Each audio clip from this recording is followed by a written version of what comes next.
کہ پیغمبر نے فرمایا تھا کہ اگر فاطمہ نہ ہوتی تو آدم سے لے کر قیامت تک علی کا کوئی کفو نہ ہوتا. وہ جو علی کا کفو بنی کیا وہ عادل ہستی نہ تھی؟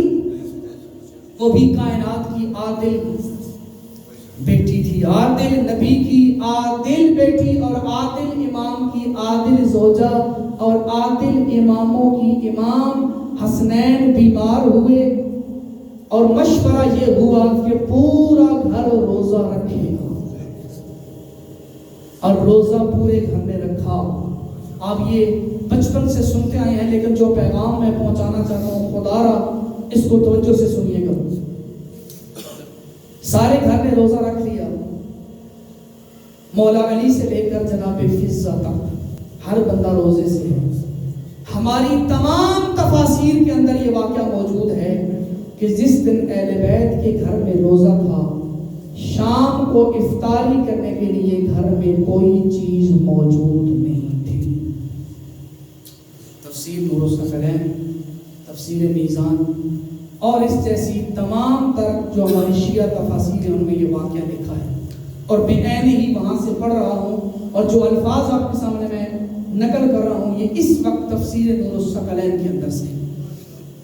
کہتے ہیں علی کے گھر میں شام کو کھانے کے لیے کچھ نہیں تھا، لیکن اس کی رضا کے لیے چونکہ حسنین بیمار تھی، منت مانی تھی، روزے رکھ لیے.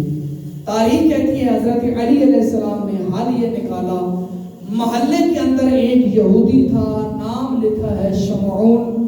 مولا علی علیہ السلام اس کے پاس گئے اور شمعون کے کہا کہ تو مجھے 3 دن کے لیے 3 سا جو ادھار دے.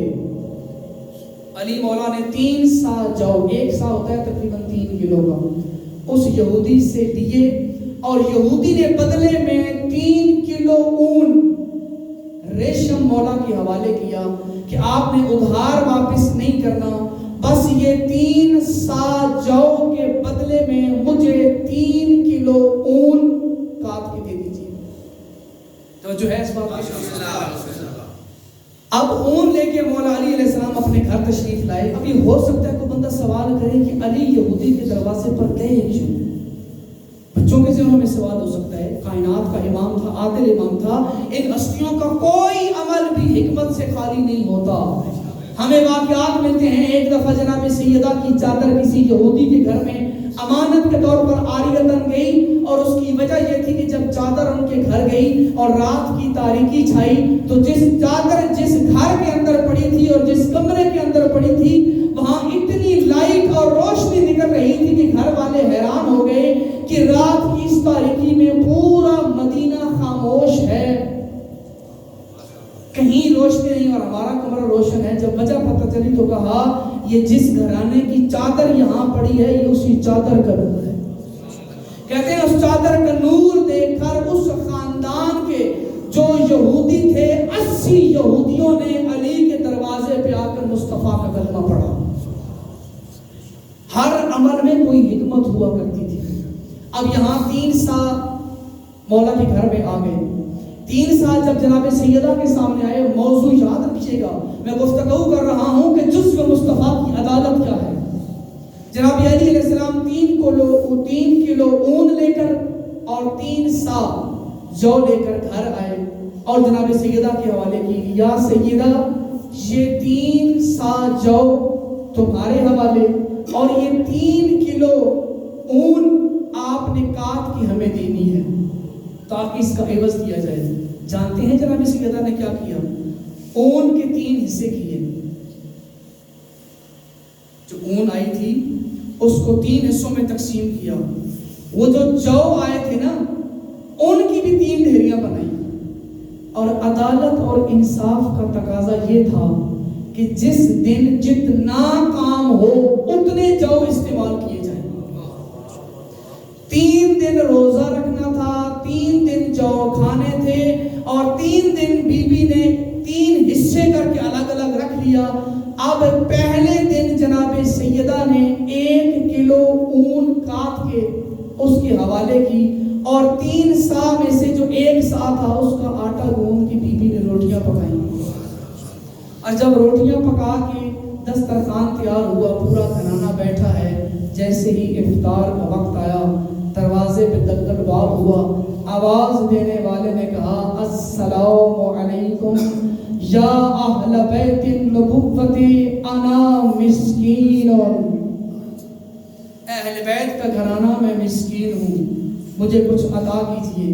کہتے ہیں سب سے پہلے روٹی اٹھا کے دینے والی ہستی علی تھی، جب علی نے دے دی تو علی کی اتباع کرنے والی سیدہ نے بھی کہا جب میرے شوہر نے، میرے حاکم نے اللہ کی راہ میں دے دی ہے تو ایثار اور وفا کا تقاضا یہ ہے کہ اب میں بھی دے دوں۔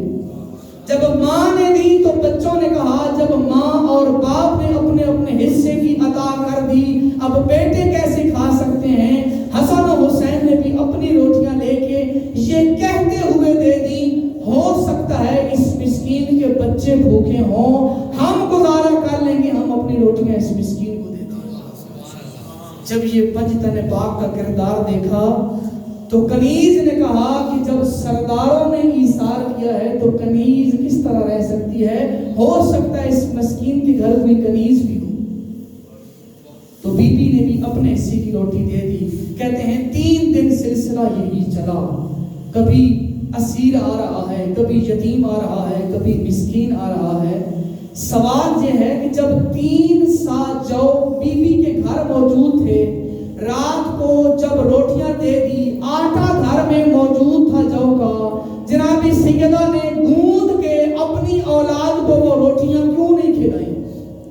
کیونکہ سیدہ کی عدالت یہ تقاضا کر رہی تھی کہ کل دن والا کام ابھی میں نے کیا نہیں، اس کی مزدوری میں استعمال کیسے کروں؟